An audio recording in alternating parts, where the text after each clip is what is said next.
meus irmãos queridos, aqui é o pastor Ronaldo Mota e nós vamos dar continuidade aos resumos dos estudos da revista Palavra e Vida. No dia de hoje, nesse estudo, nós vamos ver sobre a primeira carta de Paulo aos Tessalonicenses. Nós veremos assim que o grande tema da carta é sobre a divindade de Cristo e sua volta. Ele inicia agradecendo a Deus pela igreja de Tessalônica, por sua fé e amor demonstrado aos irmãos. Timóteo é quem traz a ele, a Paulo, essas boas notícias acerca da igreja, mas, entretanto, relata alguns problemas que lá ocorriam. O que alegrava o coração de Paulo era que a igreja realmente estava crescendo, porém havia a necessidade de algum tipo de correção espiritual e nós vamos ver isso nesse estudo de hoje.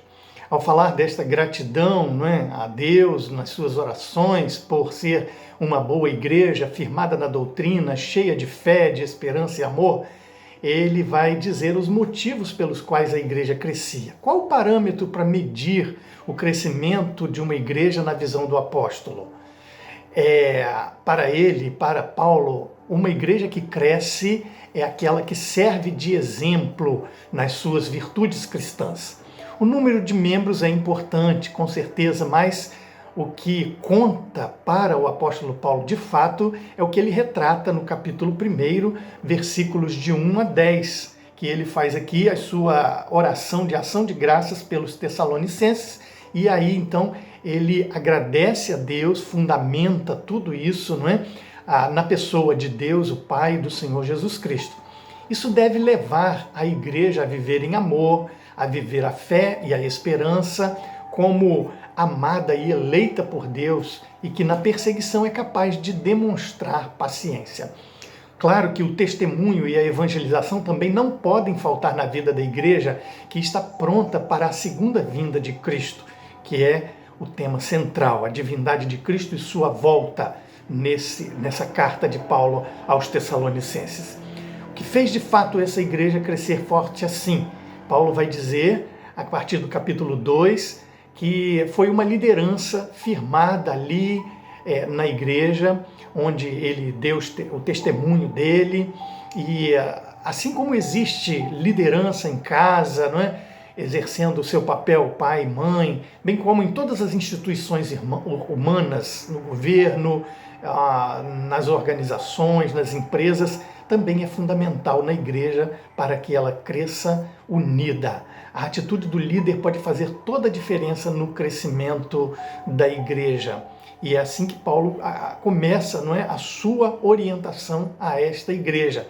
E como foi a atuação dos missionários ali em Tessalônica? Apesar de enfrentar oposição, de serem maltratados, ultrajados, eles confiaram em Deus e conseguiram anunciar com ousadia o evangelho. Então nós vemos que o comportamento de Paulo como líder foi de extrema necessidade, não agindo com engano, nem impureza, nem nenhum tipo de malícia. E ele diz, no capítulo 2, verso de número 7, ainda que como apóstolos de Cristo tivéssemos o direito de fazer certas exigências, agimos como crianças entre vocês, ou melhor, fomos como a mãe que alimenta os filhos e deles cuida. Ou seja, então o apóstolo Paulo ele coloca como se fosse uma mãe que acaricia os seus próprios filhos.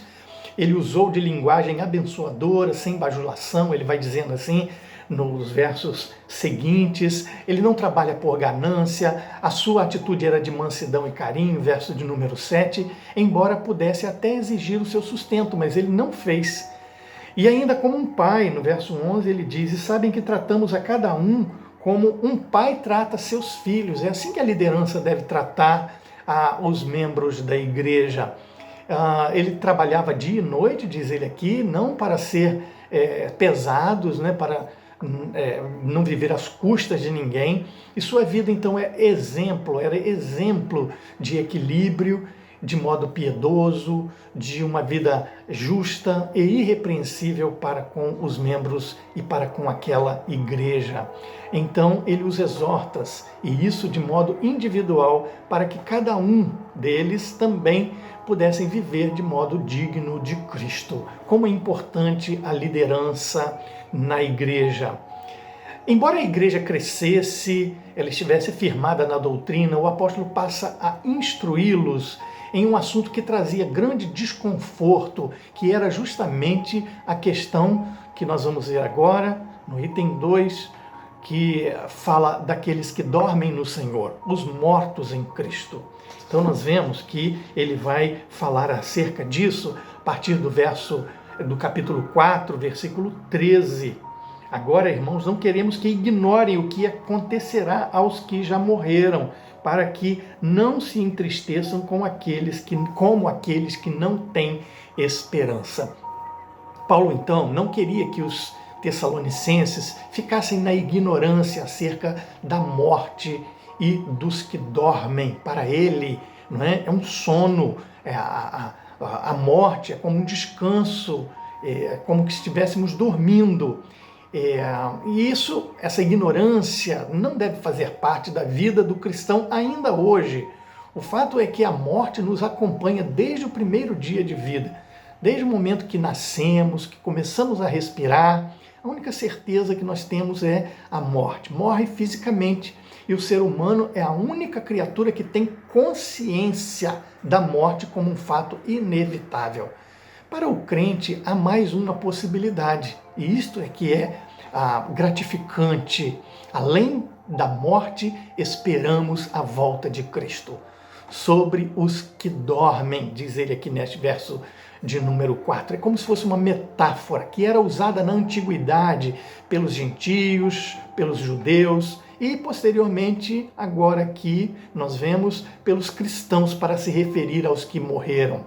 Quando ele cita aqueles que não têm esperança, ele está se referindo aos que se amarguram diante de uma dificuldade, diante da morte, pois a morte representa-se como sombria, como pavorosa para eles. Mas os que creem que Jesus morreu e ressuscitou, creem também que os que dormem voltarão com Cristo na sua ressurreição, na sua volta. É a ressurreição de Cristo, portanto, que dá esperança ao futuro do crente. Terceira coisa que nós vamos observar agora é que ele fala sobre essa fé que o crente precisa ter e segurança diante da morte, mas ele fala sobre a volta de Cristo. Diante da realidade da morte, qual é o sentimento comum aqui no texto que nós vamos observar? Fica clara a intenção de Paulo, que era demonstrar algo que vai ocorrer de forma natural e que ninguém precisa ficar com medo, triste ou apavorado pelo que vai acontecer. Por isso, ele acrescenta, capítulo 4, verso 13, que como aqueles que não têm esperança, agora, irmãos, não queremos que ignorem o que acontecerá, para não vos entristecerdes como os demais. Portanto, podemos sentir saudades daqueles que partiram, mas nós temos esperança de reencontrá-los na volta de Cristo. Que dia lindo será aquele quando nós veremos novamente aqueles entes queridos que amamos tantos, que conviveram conosco, que partiram nesses últimos dias. Quantas famílias sofrendo pela morte, pela partida de um ente querido, mas também teremos o privilégio de conhecer todos aqueles que lá no passado construíram a história da humanidade. Ele afirma, capítulo 4, verso 14, que Deus, mediante Jesus, trará em sua companhia os que dormem. Na parousia, e Paulo insiste que esta é uma palavra do Senhor, acontecerá o seguinte: nós, os vivos, os que ficarmos até a volta de Cristo, até a vinda do Senhor, de modo algum precederemos os que dormem. A seguir, verso 15, ele passa a relatar uma série de acontecimentos que acontecerão na volta do Senhor. Porquanto o Senhor mesmo, dada a palavra de ordem, ouvida a voz do arcanjo e ressoada o som da trombeta de Deus, descerá dos céus. E os mortos em Cristo ressuscitarão primeiro. Aqueles que estiverem vivos observarão, né, assistirão tudo isso. Mas aqueles que já estão dormindo terão o privilégio de se reencontrar primeiro com o Senhor. Mas ele continua agora no capítulo 5, falando sobre aquilo que acontecerá nestes últimos dias, sobre este arrebatamento dos salvos. Capítulo 5, a partir do verso 1. Não é necessário, irmãos, que eu lhes escreva sobre quando e como tudo isso acontecerá. Isso já deve ser algo, não é, do sentimento comum e do conhecimento de cada um que lê a palavra de Deus e que confia na graça e na soberania do Senhor. Cristo receberá nos ares, por entre as nuvens, a sua igreja amada. A lei da gravidade não atuará sobre nossos corpos, pois todos os poderes estão submetidos ao Senhor. Os primeiros cristãos, aqueles da igreja de Tessalônica e dos outros que compunham a igreja do primeiro século, eles viviam nesta expectativa, na expectativa do grande dia do Senhor. Por isso, cremos que a pregação do Evangelho foi tão poderosa naqueles dias, pois o Senhor estava para voltar a qualquer momento e eles davam testemunho desta certeza de fé e deste acontecimento que está para chegar. O dia do Senhor, essa expressão, era usada tanto no Antigo Testamento quanto no Novo Testamento e se refere ao dia do juízo de Deus. Quanto aos tempos e épocas deste acontecimento, o apóstolo Paulo diz que não precisava orientações muito detalhadas, porque, assim como os tessalonicenses, também nós não precisamos de tantas informações, pois eles já sabiam, assim como nós. Precisamos sempre trazer à memória esse grande e terrível dia. Já que ele está chegando, devemos estar preparados, pois virá como um ladrão de noite, será repentinamente e surpreenderá a todos. E aí então o apóstolo lhe relembra uma advertência. Quando andarem dizendo paz e segurança, eis que lhes sobrevirá repentina destruição. E isso é o que acontece, não é? Quando tudo está muito bem, de repente acontece uma tragédia, rumor de guerra, são doenças novas que aparecem, enfermidades. Os não salvos estarão em perigo neste dia e em total desamparo quando vem este dia mau, o dia do juízo de Deus.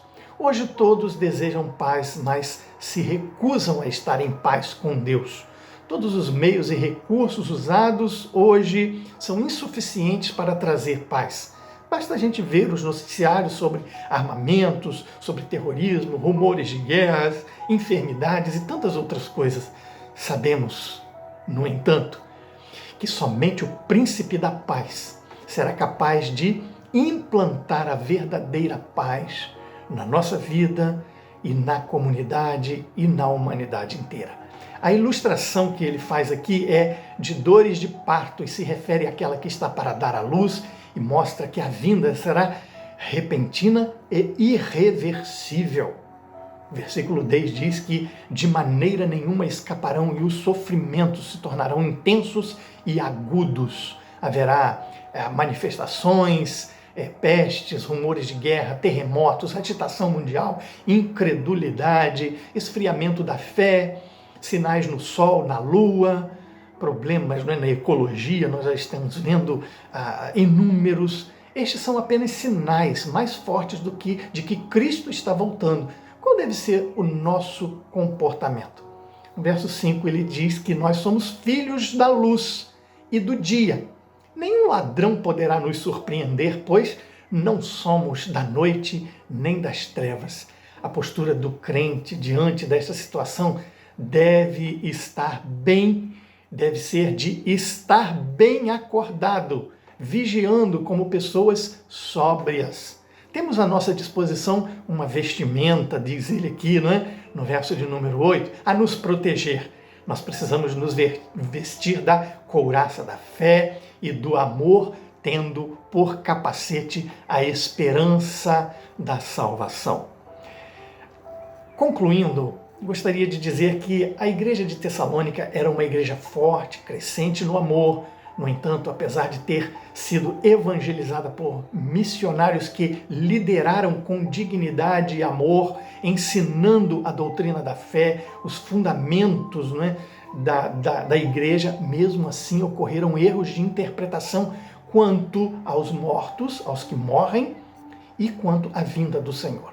Eles ainda eram ignorantes nessas coisas, quanto à ressurreição dos mortos, e tinham uma visão da vinda do Senhor equivocada, o que fez com que até entre eles alguns deixassem de trabalhar, viviam inconsistentes e dependendo dos favores alheios de familiares. Paulo os exorta a retornar ao trabalho para viver dignamente e ensina sobre o grande e terrível dia do Senhor para que os ímpios que teriam pavor deste dia, nós como cristãos passaremos um dia de glória, pois nós nos encontraremos com o Senhor e todos os outros salvos da terra. Deve-se viver uma vida agora como? Honrosa, aguardando este momento. Devemos estar alertas, pois somos filhos da luz, somos do dia e não sabemos que dia e hora isso vai acontecer, mas esse dia chegará e devemos estar vigilantes e felizes. Que Deus abençoe muito a sua vida, a sua família e a sua igreja.